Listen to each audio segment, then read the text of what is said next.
find my fiancé. Kasi, siyempre, yung age 49, nawala na sa bingo, nawala na sa loto. Kaya may hirap naman ako pag-iwanan.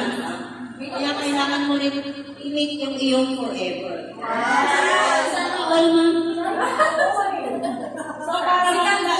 So, para makilala naman kayo ni ma'am, i-confess yourself first. Para alam niya kung sino yung mga